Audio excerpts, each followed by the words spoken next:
Hi again, everybody. Welcome into another edition. This is Cross Functionality. As always, the show connecting coaching, baseball, softball, male, female, hosted by former college baseball and softball players. Episode 55 today. Thank you for joining us. Our main topic, talking about buying in the coach and athlete relationship. We talked a little bit about this last week, so go back in the archives, wherever you get your podcasts, and take a listen and watch the show on YouTube. As always, on the YouTube page, Softball Strength Academy. Thank you for joining us today, episode 55. Let's get into it. Let me bring in my friend and co-host, softball national champion at the University of Alabama, and current day renowned coach, Cassie Riley-Boscia. Cassie, how are you? Doing well. No complaints today. No complaint. Did you, No as complaints. opposed to last, I didn't hear any complaints last week. No, I try not to have complaints, but Yeah. especially today, no complaints. Yeah, good. I always try to have good energy. Although I do hear the weather is not very good in the Northeast right now. No, it's rainy and cold today. Yeah. It's not a nice fall weekend by any means. So it's not like that sweater weekend that everybody talks about. No, People who live in the Northeast, they always say, "Oh, it's sweater weather. This is the best time of year." It's not like that. Best time of year. I can't argue. It's hard to argue that. Yes, I agree. Okay, before we get into today's topic, and we teased this last week, I want to get your opinion on this as a hitting expert, not just a coaching expert, but someone who also is very renowned when it comes to hitting. This article that came out, I was reading it from J.J. Cooper, writing for Baseball America, does a great job. And he talks about bats, the fastest average bat speeds, and this is across Major League Baseball, but I think it also translates, obviously, to softball. His top 25 list of the fastest average bat speeds for Major League hitters, and I have a point to this, and I'm gonna make my opinion before I hand it off to you. Giancarlo Stanton is number one. And the average, by the way, for whatever reason, people think Major League hitters are some of the best hitters, swing a bat 90 plus miles per hour. They may do that once in a while, but it's not on average. It's very, very rare, as told by this list. But Giancarlo Stanton, 77.2.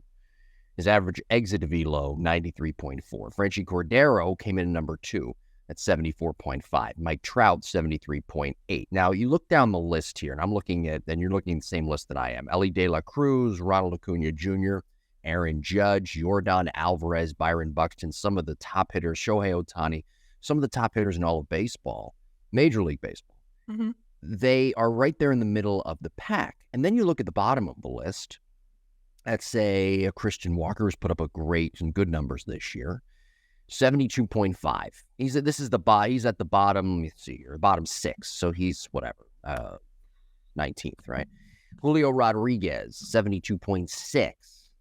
He's having a really good year, too. Started off slow, but is having overall a really good year, hitting 283. Manny Machado, a superstar, right? 72.4. Matt Olson, who's having a career year. I mean, the guy, I think the other night in Washington, he hit a home run. It looked like he hit a home run opposite field to left down the line. It looked like he hit it off the end of his bat. That's how good of a year he's having. I don't think he hit it off the end of the bat, but it looked like he did. Stays in the zone for a very long time. Point being, Matt Olson, 72.4.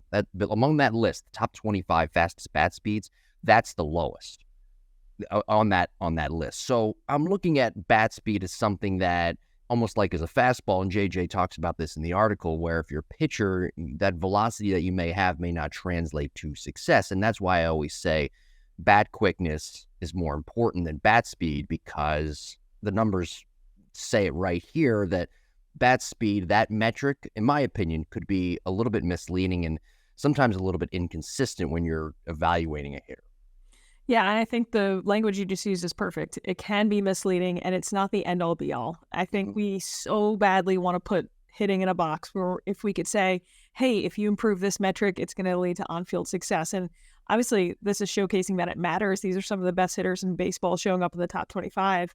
But it's not, the best hitter in baseball is not number one, and the second best hitter is certainly not number 2. And you have some guys on here who the number 2 guy is hitting below 200. So there's way too many factors that go into it. And I think too, it's how does someone achieve this average bat velocity? Is it requiring so much effort, so much force for them to try to create this bat speed? And are they, as a result, an all or nothing hitter? And what I like too is they put the average exit velo right next to it. So it is interesting to see how it almost seems like exit velo correlates a little bit more sometimes with some of the hitters.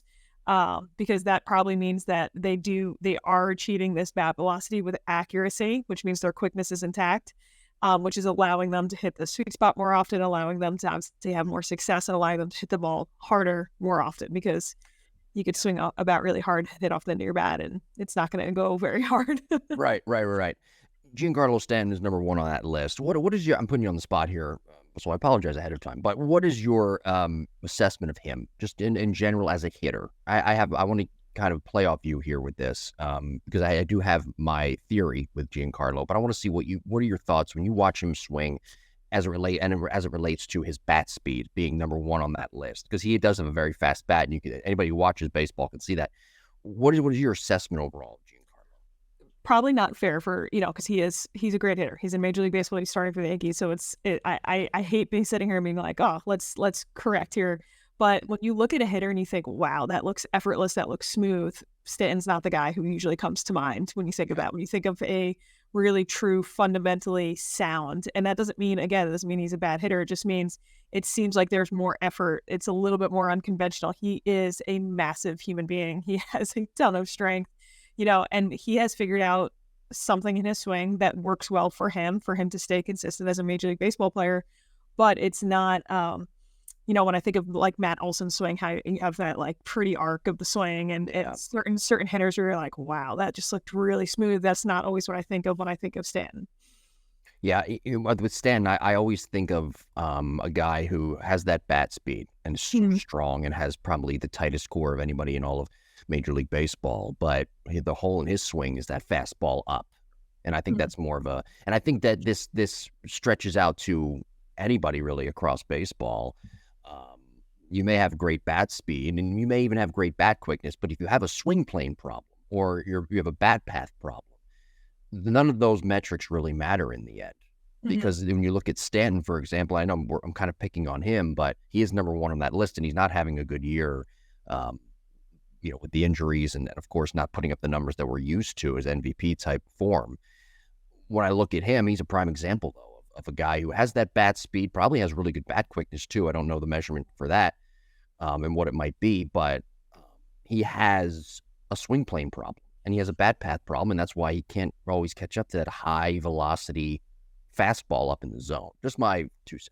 My opinion. Yeah, sure. And I think so many times you look at the entire profile of a hitter, and I think metrics hopefully will get to the point one day where we can kind of assess a profile and say, okay, well, this individual lacks on swing plane, but he can maybe his bat speed saves him a little bit more sometimes here and there. And I think the same thing for a pitcher, right? Yeah. You have a pitcher who maybe makes a couple of mistakes with accuracy, but because they're such plus velocity, that can sometimes be their safety net. That doesn't mean it works all the time, though. That doesn't mean it saves them every time.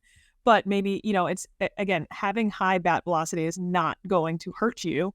It can't be the only thing we're chasing. We can't be constantly in this underload, overload training phase, constantly testing, constantly trying to achieve, okay, I'm going to try to swing as hard as I can, or I'm going to try to throw as hard as I can. That's like trying to develop the pitcher and only focusing on velo and never doing pitch design and never doing accuracy pens or anything like that. So same idea with hitters here.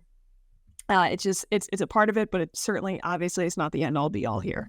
Right. It's what, to your point, it's what we've talked about before, creating those showcase type players that now coaches are churning out those showcase players based on, and they're doing it based off some of these metrics that are out there and trying to hit certain metrics. By the way, I do want to ask, what is your thoughts in relation to bat speed and bat quickness? As it relates to staying in the zone for a very long time. That's why I mentioned Matt Olson there, and you mentioned his swing.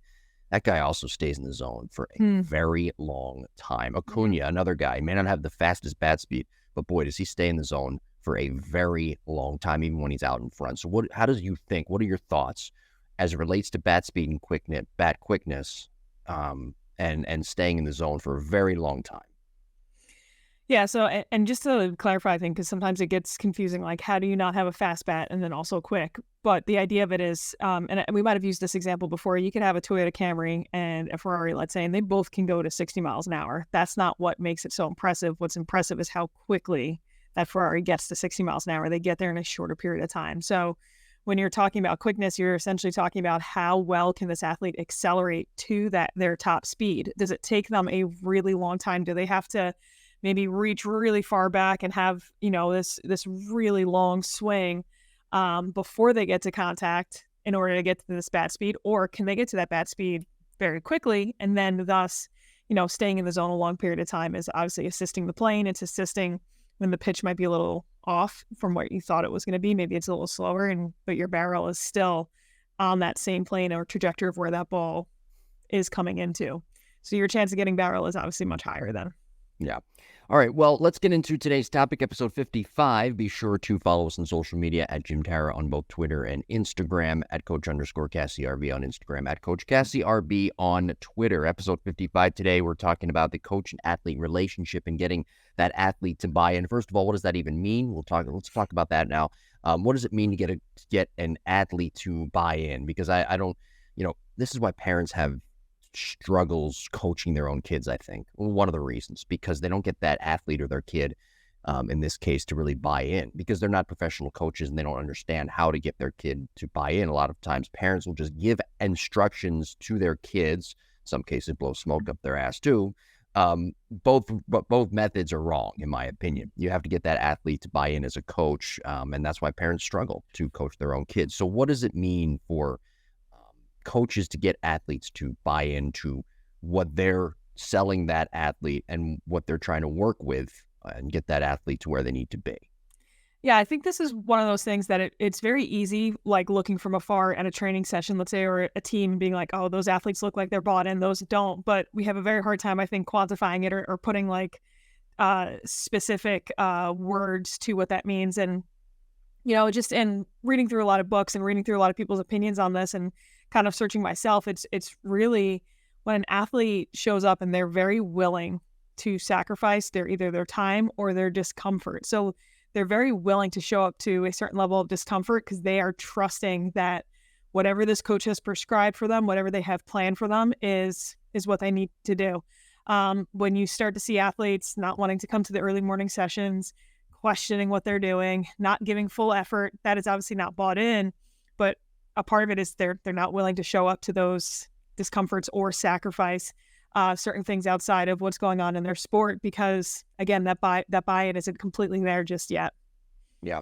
There's a list here. And by the way, it's very hard, I think, to get an athlete to buy in. I think that you have to really have a real good paramount coaching plan to get that athlete to buy in, right? That's part.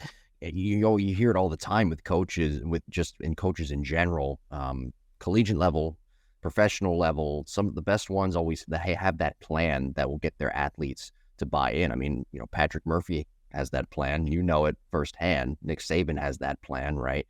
I think that's where some coaches maybe lack, is getting those athletes to buy in, but understanding how to get all of those athletes to buy in. And it goes back to, I guess, communication.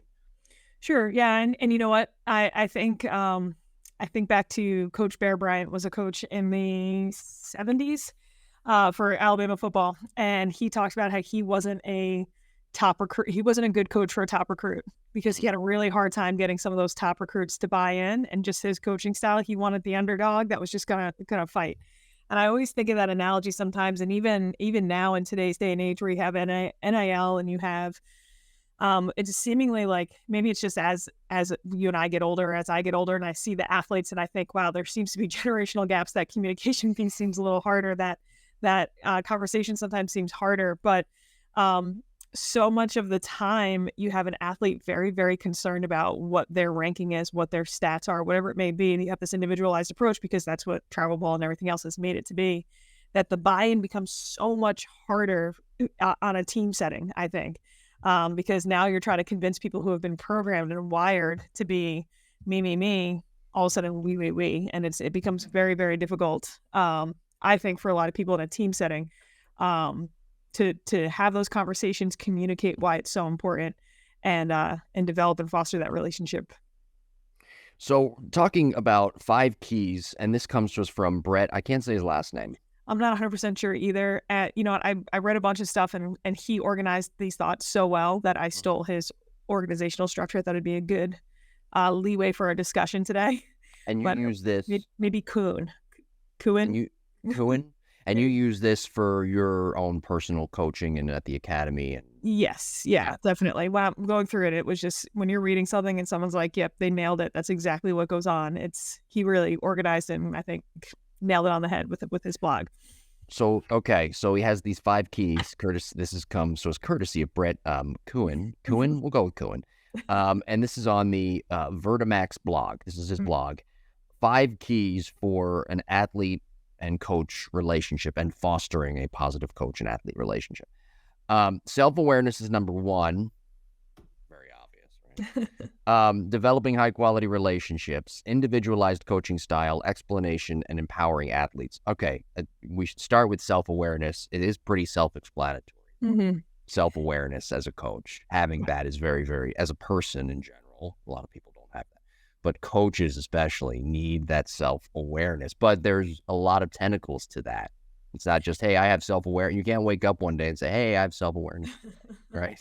Well, I think that's what this kind of lends to the parent conversation you had. I think it is so difficult to be so emotionally intelligent as a parent and a coach, to have that self-awareness, to be able to say, okay, is my kid viewing me as a parent right now or as a coach? Because you're essentially juggling as a parent 2 of the most important roles that this kid could have in their life, and you can't be both at the same time. Like, they're either going to be viewing you as a coach or a parent. So I think that is very, very difficult. And I see a lot of times parents not realizing how much their words impact their kid, not realizing how much like their presence impacts their kid. And I think sometimes that really hurts an athlete's ability to be bought into a plan or to continue to foster, because they either have someone in that coaching role that isn't self-aware enough to be able to even start the relationship. So once that relationship hasn't even been developed, how can we expect buy-in to really come to full fruition? Yeah. And again, with self-awareness too, that's number 1 on the list. And I think that's done by design. I think these are in order, right, of the importance, I guess. They're all important, obviously, but self-awareness might be number 1, because that's looking inward. I don't believe you can look inward with an athlete until you look inward as a coach yourself. It's fair. Yeah, I mean, that's any relationship, right? How could you ever enter a friendship, a romantic relationship, anything, if you're not possessing some type of self-awareness to self-assess what you're bringing to the table? You got to bring some value to the table, right? Always. Number 2, developing high-quality relationships ties in with self-awareness, but developing high-quality relationships. Yeah, not an easy thing to do, I guess. Well, we've talked about this too. It's the person first, athlete second, I think, and that's really there's not necessarily a beginning or an end to this. It's not like, okay, I have self-awareness. Number 2, develop a high-quality relationship. Okay, check. Now I can move on. It's just, this is one of those things where you're looking at the athlete and you're like, all right, listen, before we go over anything else, like, I want to get to know you as a person. I want to get to know what makes you tick. I want to know what bothers you, what doesn't. I just want to get to know you as a person. And then all of a sudden, that, again, you're building that foundation of trust for the athlete to build something upon. And that doesn't end. And I give my coaches at Alabama a ton of credit all the time. They are still developing high quality relationships with their athletes 10, 11, 12, 13, 14, 15 years after they coach them, because it's not something that has an end to it. It matters to them, and it's not necessarily impacting their bottom line anymore as far as if they get a win or a loss, but it is paramount to how they develop that relationship with an athlete. The next one's interesting. 5 keys, courtesy of Brett Cohen on the Vertimax blog. We're talking today. It ties in with the coach and athlete relationship. That's our topic today. Individualized coaching style. That's very interesting, because sometimes that individualized coaching style or coaching plan that someone may have, both physically and mentally, for lack of a better term, doesn't always fit that athlete. It's not always the right fit. But there has to be an overarching individualized coaching style that players will buy into, whether it's in a singular form or in a group as well. But individualized coaching style is number 3. Yeah, I think it's I think you're gonna, to me, when I read that, I'm like, okay, is this coach have almost like a thesis that they believe in, right? That they're not going to waver on. There's something that they're very steadfast that people can buy into. But is it adaptable so that every single person on the team is not in this cookie cutter style setup, right? So we want something that is the coach can, be solidified with, but not something that all of a sudden it doesn't matter how tall, short, big, small, good, bad, whatever, 12-year-old, 18-year-old, you're doing the exact same thing because this is my coaching style, period.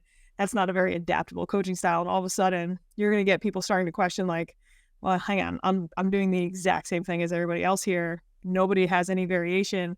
You're going to start to get athletes questioning, how is this actually working for me at some point?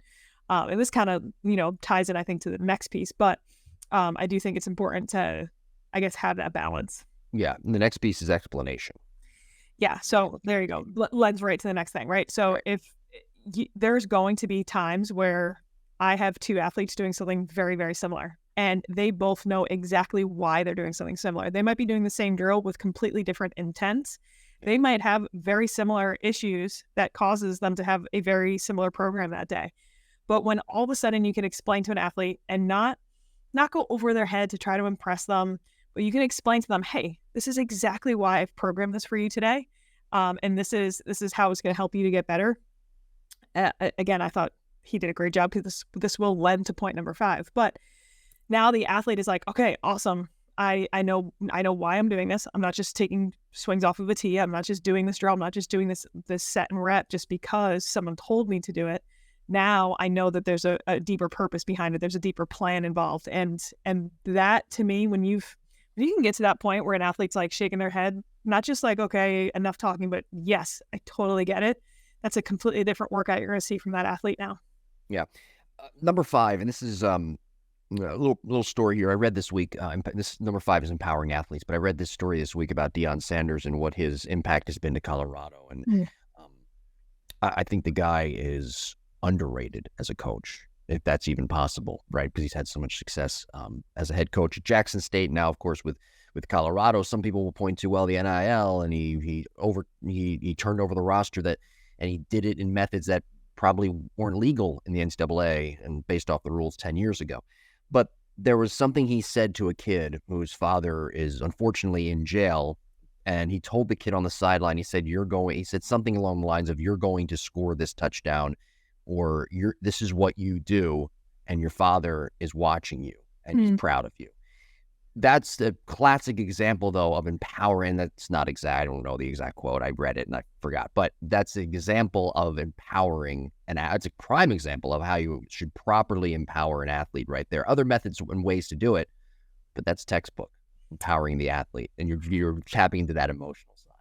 Well, I was just going to say, he's saying exactly what that athlete needs to hear at that moment. And how does he know exactly what to say if he did not have the self-awareness as a coach first to then develop those high-quality relationships, to have some type of individualized coaching style that meets the needs of each athlete, right? Like, he had to hit all these check marks before we even got to that point. And what I think is very neat is you're going to have empowering an athlete from a training standpoint where you have explained the why, and you have really put, these implicit, explicit, all these things that we've talked about in the podcast into their hands, that all of a sudden they're going to go off and be able to feel very much so in control of their career.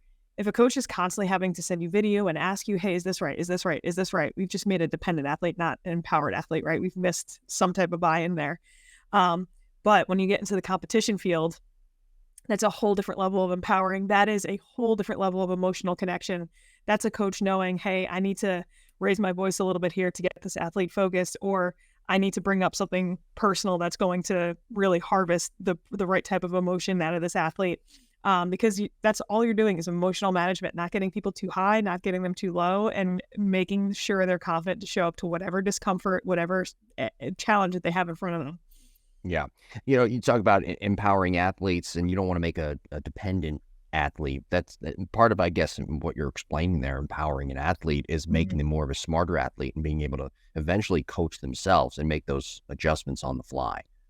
Yeah, we want to provide these guardrails for them to be able to flourish, but we don't want to be keeping them on a leash and dragging them along the entire time. That's not going to help the athlete ever. So if we can provide these guardrails and kind of just be like, okay, that's the direction, go. That's how you truly see an athlete flourish into something. You want them to surpass you at some point. You want them to get to the point where they're like, yeah, I'm I've leveled up, and that's awesome. That's amazing. You don't ever want to keep an athlete down just because of your level of coaching at that point. How did, just a real time example, how did Murph, when you were playing for him at Alabama, or other coaches that you saw too, how did they, but based off your experience, how did Murph empower his athletes? Yeah, I'm trying to think of like a good example, but I think what was really neat is he was a guy coaching girls, and he was hard on us, and he was harsh with us. And in a game, he would be direct. He would, if there was ever a criticism, it was never about you. It was always about something that you did. Like, listen, that wasn't the effort of the standard that we're looking for, period. And he could have gotten on you as much as he could have in a practice or a game. The very next day, or when we got in the clubhouse, that wasn't it anymore. It didn't define you, right? So all of a sudden, we're in a game situation, and he's able to be so direct and so on us, and so boom, boom, boom, boom, and no, we're still going to be able to perform because we haven't just been crushed by like, oh my goodness, he doesn't like me now. You know what I mean? Like there's Right. So I guess it's not a one-time thing. He develops this amazing relationship with the athlete so that there's all this trust, so that he can all of a sudden, when it's come game time, be very specific as a leader might need to be. Yeah. But in the same breath, I think of a time that space is loaded, bottom of the seventh, we're on ESPN. There's 4,000 people at home all cheering for LSU. And he comes and he puts his hand on the pitcher, and he's like, listen, like, you could give up a grand slam right now or strike this girl, and I'm still going to love you. And that was like, that's exactly what she needed at that time. You know what I mean? So I think he met you where you needed to be. That's great. What year was that? 2012 or 11? That was 11. 11. Yeah. But, same people that we had in 12. Right. Next week, good episode this week. Any questions, email us, dreamopodcast21@gmail.com. Next week, episode 56, a deep dive into, oh boy, this is going to be like a dark episode next week. Deep dive into athletes' regret. Fun. That'll be a fun half hour right there. That's next week, episode 56. Again, any questions, email us, dreamopodcast21@gmail.com. Reach out to us on social media at Jim Tara, at Coach_CassieRB on Instagram, at Coach CassieRB on Twitter. Do you have anything coming up that you'd like to promote? No, nothing unusual. Just continuing to try to post as much as possible, and continuing to try to reach as many coaches and parents that might need some help when it comes to hitting with their softball athlete. Yeah. And you have a nice hitting library as well. Yes. So 500 drills, all organized, all explained, set up more like a course, I suppose. So yeah, if you're willing to put some time into that and you can have it as a resource. People think it's a monthly payment. You just have it for life. Yeah. All right. Well, great job this week. Thank you very much, everybody, for listening and watching. Be sure to subscribe on Apple, Google, Spotify, wherever you get your podcasts. Watch the show on the Softball Strength Academy YouTube page, and we will talk to you